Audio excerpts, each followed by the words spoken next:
एक सरोवर में बहुत सी छोटी छोटी मछलियां रहती थी। उन मछलियों में से दो मछलियां ऐसी थी जिनमें एक का नाम सौबुद्धि और दूसरी का नाम सहस्त्रबुद्धि था।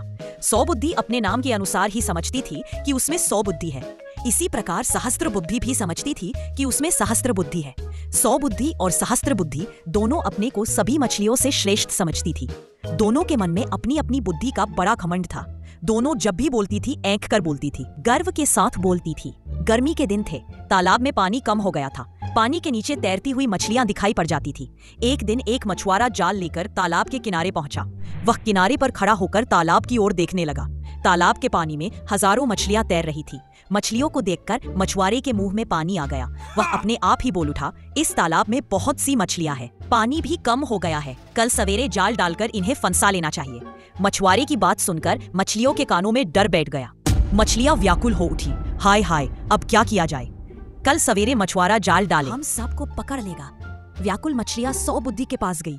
वह सबको मछुआरे की बात सुनाकर बोली, तुम्हारे पास 100 बुद्धि है, तुम सबसे श्रेष्ठ हो।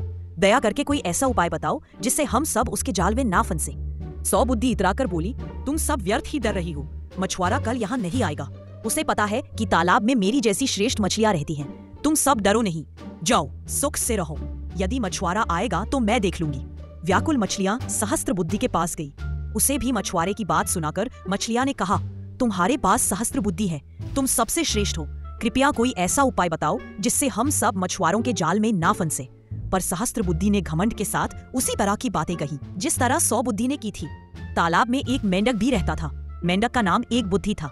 वह सबसे प्रेम से बोलता, सबके साथ मिलजुल कर रहता था। वह बड़ा अनुभवी और व्यावहारिक था।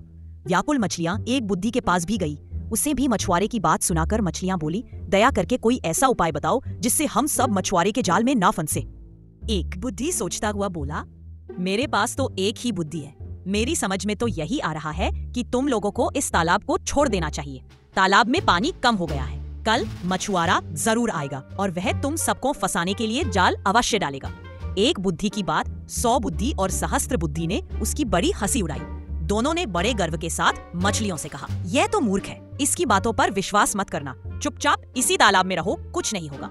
मछलियां बुद्धि, 100 बुद्धि और सहस्त्र बुद्धि की बात मानकर उसी तालाब में रह गई। पर मेंढक अपने बाल बच्चों को लेकर उसी दिन दूसरे तालाब में चला गया।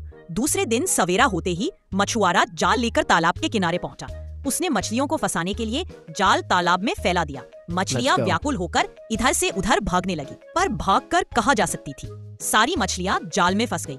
100 बुद्धि और सहस्त्र बुद्धि ने भी बचने का प्रयत्न किया, पर वह दोनों भी जाल में फंस गई। मछुआरा फंसी हुई मछलियों को जाल में लेकर चल पड़ा। वह जाल कंधे पर रखे हुए था। उसका रास्ता उसी तालाब की ओर से होकर जाता था जिसमें एक बुद्धि अपने बाल बच्चों के साथ जाकर बस गया था। एक बुद्धि किनारे पर बैठा हुआ था। उसने जब जाल में फंसी हुई मछलियों को देखा तो उसे बड़ा दुख हुआ। उसने अपने बाल बच्चों को बुलाकर कहा, एक बुद्धि और सहस्त्र बुद्धि की बात मानने के कारण बेचारी सभी मछलियों को जान से हाथ धोना पड़ा।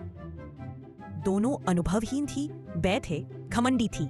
घमंड के कारण दोनों ने यह नहीं समझा कि तालाब में पानी कम है और मछुआरा तालाब में जाल डालने से रुकेगा नहीं। अगर मछलियों ने मेरी बात मानकर तालाब को छोड़ दिया होता तो उन्हें इस तरह अपनी जान गंवानी पड़ती। ऐसे ही मजेदार कहानी के लिए चैनल को सब्सक्राइब करें और वीडियो को लाइक करें।